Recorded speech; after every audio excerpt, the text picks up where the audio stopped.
Welcome to The Deep Dive. Today, we're tackling a really big question, I think. What actually shapes who we become?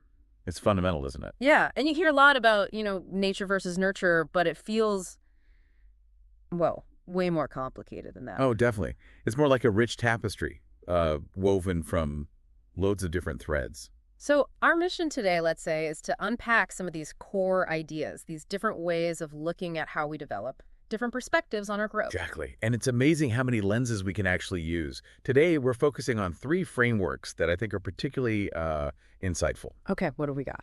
We'll look at evolutionary developmental psychology, sort of the long view, our history as a species. Right. Then the ideas of shared and unshared environments. That's more about how our surroundings shape us, both making us similar and different. Okay, environment. Got it. And finally, ecological systems theory. This one really broadens the view, looking at like multiple layers of influence all interacting. Sounds comprehensive. Okay, where should we start? Maybe with that long view. Evolutionary developmental psychology. Yeah, let's do that.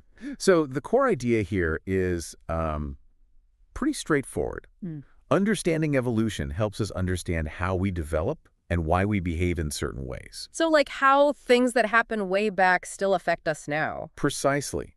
The thinking is that over, countless generations, certain tendencies, certain behaviors became more common because they helped our ancestors survive. Survive and presumably reproduce. Survive and reproduce, exactly. Anything that helped navigate dangers, get food, build useful social connections, those traits would likely get passed down. Okay, can you give an example? How does this apply to something like, say, parenting or how kids grow up? Yeah, absolutely. Think about attachment, that bond between a parent and a child. It's fundamental. From an evolutionary angle, an infant's built-in need to stay close to a caregiver. That dramatically increased its chances of survival back then. Makes sense. Protection, food. Protection, warmth, food, all of it. So this deep need for closeness, for security, is seen as having evolutionary roots. It's a core focus. So when a caregiver is like warm and responsive. Yes, when they consistently meet the baby's needs, they become what we call a secure base. It's more than just physical needs then, right? It's about trust, safety. Exactly. Building that foundational trust. And interestingly, that secure attachment, it doesn't just make the baby feel good in the moment. Oh. It actually empowers them. Feeling safe lets the child, explore the world. Ah, okay. So they feel safe enough to venture out a bit. Right. Which is crucial for learning, for developing social skills, for becoming competent and sort of independent. They know they have that safe harbor to return to. That's really interesting. So these deep-seated tendencies like attachment, how do they fit into our world now? Yeah. Which is, vastly different from our ancestors' world. That's the million-dollar question, isn't it? It's a Well, really important point. The fundamental need for secure attachment, probably still there. right. But how it's expressed, how it's met, that can definitely be shaped by modern life. Different family structures, daycare, multiple caregivers. So the evolutionary idea helps us think about how these old needs interact with new situations. Exactly. Are there tensions, adaptations? It gives us a framework for asking those questions. Okay, that gives us a lot to chew on. Let's shift gears then. What about the second lens, shared and non-shared environments? Right. So this moves us away from the deep past and focuses more on our immediate surroundings, beyond just our genes. So the nurture side of things, maybe? Kind of, yeah. Yeah. While genes are obviously important, the environment plays a huge role. And these concepts, shared and non-shared, help us pick apart how the environment influences us. Okay, let's define those. What's a shared environment?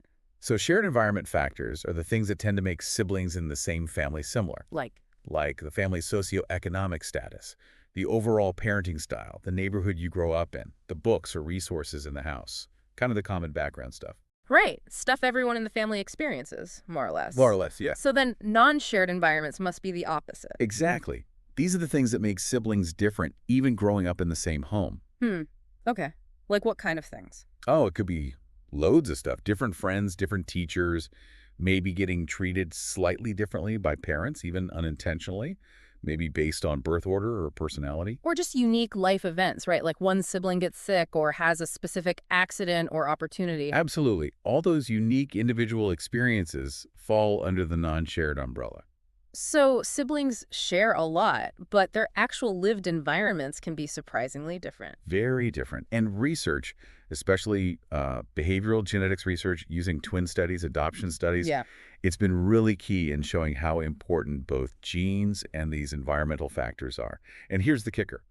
Often, these non-shared factors, they seem to have a really significant impact. More than the shared ones sometimes. In some studies, for certain traits, yes, it highlights that your unique path, your unique experiences, really matter in shaping who you become, separate from the family environment you share. Wow. So even within what looks like one family setting, each kid is kind of navigating their own distinct reality. That's a great way to put it. And researchers are getting more interested in how this happens. Not just how much is genes versus environment, but how does the environment, including those subtle differences in upbringing, interact with our genetic predispositions? It's not just adding them together. No, it's a dynamic interplay. Small differences in experience can lead to, well, quite different outcomes down the line. Really makes you think about families differently. Okay, that leads us nicely into the third framework, I think. Ecological Systems Theory. This sounds like it takes an even wider view. It really does. This theory, mostly linked with Uri Bronfenbrenner, gives us a way to think about all the different layers of influence, all interconnected. Layers. Like an onion. Haha, yeah, kind of. Imagine nested circles with a person right in the middle. Okay, I can picture that. So what's the very center, the immediate layer? That's the microsystem.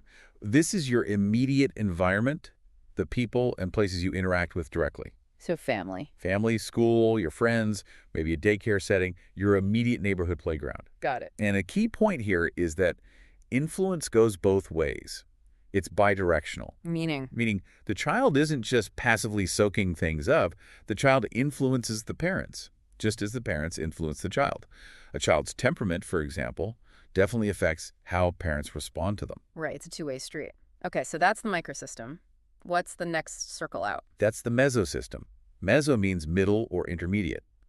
This layer isn't about a specific place, but about the connections between the different parts of the microsystem. So how home life connects to school life, for instance. Exactly. Or how your relationship with your peers affects your family interactions, or how parental involvement with the school impacts your experience there. Strong, positive links between these settings. Generally good for development. Okay, that makes sense. Microsystem, mesosystem. What's next? Next out is the exosystem. Exo meaning outside. These are settings the individual isn't directly in, but which still affect them indirectly. Like what? The classic example is a parent's workplace. The child isn't there, but if the parent has a stressful job, or gets laid off, or has supportive colleagues, that impacts the parent's mood, stress levels, time available. Which then affects their interactions with the child back in the microsystem. Precisely. Other examples might be decisions made by the local school board or the availability of community services like libraries or health clinics, things that shape the microsystem. Okay, indirect but powerful influences. We're getting quite broad now. Is there another layer? Yep, the biggest, outermost layer, the macrosystem. Macro, big. Right. This is the overarching cultural context. Think about the broad societal values, beliefs, laws, customs, economic systems, political ideologies. So the culture you live in.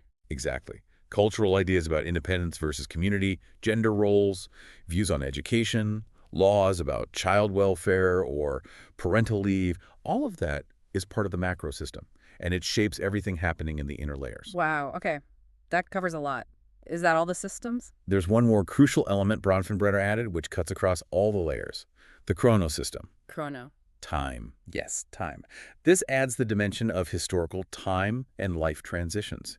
It recognizes that development happens over time and that both personal life changes, like parents divorcing, moving house, and larger historical events like a war, an economic depression, or even technological shifts like the internet affect development. So it's not just a snapshot, but how these systems change and interact across a person's life and across history. Exactly. It makes the whole model dynamic. How these systems influence you changes as you age, and the systems themselves change over historical time. This paints, well, a really complex picture. The individual is nested within all these interacting environments, all changing over time. That's the core message.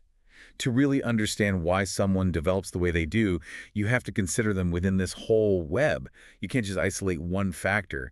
Changes ripple through the system. It feels much more realistic, I suppose. Messier, but more realistic. I think so. It avoids simplistic explanations.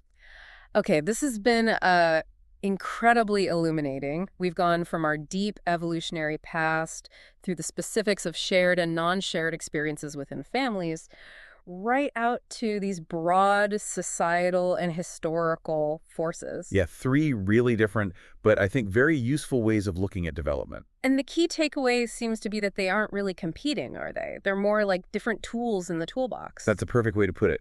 They offer complementary insights into just how multifaceted development really is. There's no single magic bullet explanation. It underlines that complexity. So for you listening, maybe take a moment to think about this. Consider your own life or maybe your family. What were some significant non-shared experiences? Yeah, things that happen just to you or maybe just to a sibling. How might those unique things have shaped development differently beyond the things you all shared growing up? Or think about a big life event or even a societal shift you've lived through.